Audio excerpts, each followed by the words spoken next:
আবারও ফিরছেন শবনম বুবলি রায়হান রাফি জুটি, তবে এবার ওটিটিতে নয়, বড় পর্দায়।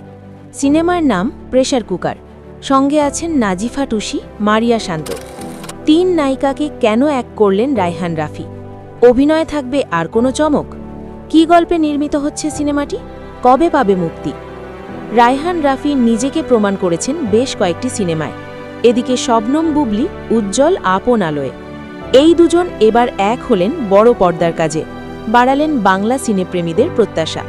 এখানেই শেষ নয়, এ সিনেমায় আছেন নাজিফা টুসির মতো অভিনেত্রী, বলা যায় এটা বাড়তি প্রাপ্তি। আরও আছেন তরুণ অভিনেত্রী মারিয়া শান্ত, যা যোগ করেছেন ভিন্ন মাত্রা। কেন এই তিন চিত্রনায়িকা এক সিনেমায়? জানা গেছে, নারীর জীবন সংগ্রাম, সামাজিক প্রতিকূলতা, ভেতরের না বলা কথামালা নিয়ে নির্মিত হচ্ছে প্রেসার কুকার। নামের মতোই গল্পে থাকবে চাপ, দ্বন্দ্ব কিংবা বিস্ফোরণ। এই গল্পের বলতেই তিন চরিত্রে নেওয়া হয়েছে।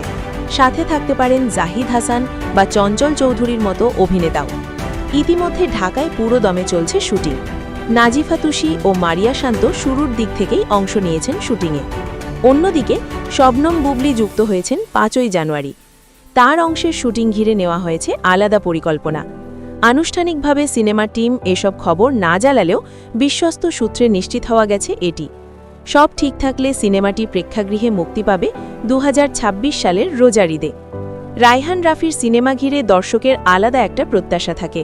ঈদ উৎসবে তিন অভিনেত্রীকে নিয়ে নারীকেন্দ্রিক গল্পে তার মুনশিয়ানা দেখার অপেক্ষা সিনেপ্রেমীরা।